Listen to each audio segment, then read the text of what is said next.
Hello and welcome back to the YouTube channel. MFJJ with PodiumArcher.com here, talking about Nockturnal Shift Nocks. Now, when they first launched these at the beginning of 2021, I was super excited because if anybody's ever had one of these, this is a regular nocturnal fit, they're a pain in the ass to turn on and off. They are not enjoyable, they are not fun, they are difficult.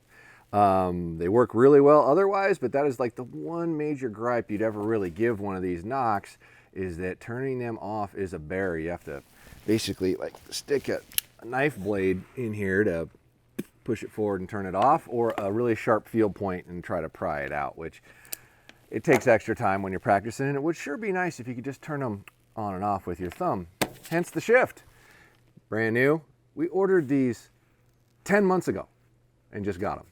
10 months. That's ridiculous. Must have been stuck on a boat outside of the California coast or something for a really long time. Who knows? But have not looked at one, had not played with one, had not tried one, ordered them sight unseen. So we're just going to go ahead and open one of them up and take a look and try to compare what we can between the one that we've sold forever and used and this new one here, and try not to cut my hand off in the process.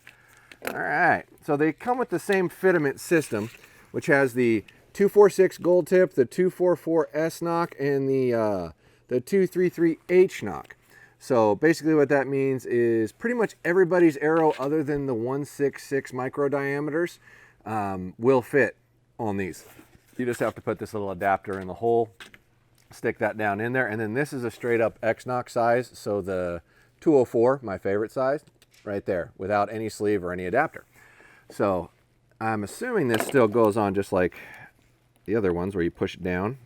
Ooh, there's trippy little strobe action. If you've ever used a strobe over a direct lit knock, I swear to God they look like they're 3 times as bright. And it's probably just because they're violently flipping back and forth, but if it's in the dark and you got to pull this thing out and you can't turn it off for some reason, you got to take it out of your arrow and put it in your pocket because you'll just be blind as a bat. It's amazing how bright these are. But you turn it on and off by pushing this guy back. Ooh, or unless, do I need to read some directions? Oh, it goes that way. I'm pushing the wrong direction. That would do it. That was actually easy. Okay, so on and off, just forward and backward. So that was actually pretty darn easy in comparison to this guy. But the thing I really wanted to know, because it looked like it had to be a lot heavier. They were only claiming, I want to say like 2 grains heavier, but that looks like it weighs a lot more. So I wanted to check that. And we had our grain scale. Where'd it go? Is it over there? Did you grab that for me for? Sorry. A little unprepared this morning, sorry.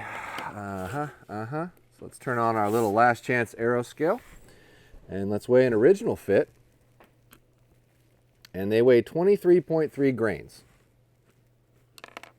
And we'll do this shift knock, 25.8. So that's 2.5 grains heavier is all. That's actually shocking. I would have thought this thing weighed at least 5 to 7 grains heavier, which, if you know me and you know I like FOC, you don't like putting extra weight in the back of your arrow in that scenario. But that's pretty reasonable. There's several on the market that are heavier than that.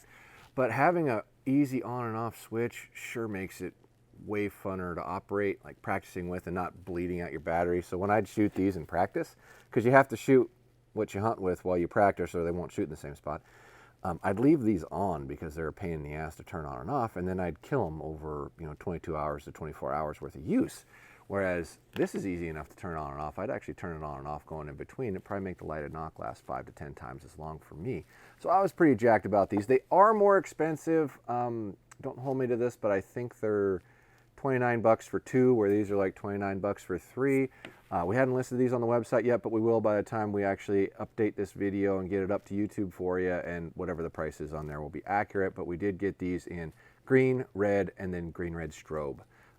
Big fan of the strobe, but it might be obnoxious for some of you out there, but nothing too exciting otherwise. Just wanted to show it to you, actually weigh the true difference, and tell you that I really like this knock, and I'm going to use this a lot, and we'll see if there's any negative side effects to it. But it looks like it's really sturdy and well built, so I don't think you'll have any issue. Make sure that when you're putting on your string loops that you pay attention to how fat this is to make it fit, because if you are fitting on a smaller knock, where these are about the same, but a lot of your other regular knocks are skinnier, when you go to put that on there, it's going to pinch and it's not going to fly right. So if you go to switch to this and all of a sudden it flies like crap, you might want to look at your knock tension. It's probably a little off.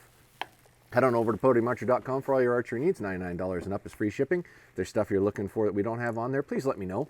If we can sell it or are allowed to sell it, we'll get in contact with you, let you know it's on there, send you a link. And then if it's something you got a call to buy, we'll just give you a phone number and say, hey, give us a call, buy it. Some of that stuff you can still sell and ship to you, but you can't actually post it online. So it's a little tricky in that regard. So hit like, hit subscribe, keep coming back. I like to know what you think. I do read the comments. I don't reply to a lot of them because I'm really busy, but any of them that really strike me firmly, I'll get back to you on or reply to you on. But I love to know what you guys think, and I love to hear back from you. So thanks for staying engaged. Thanks for tuning in. Keep checking us out.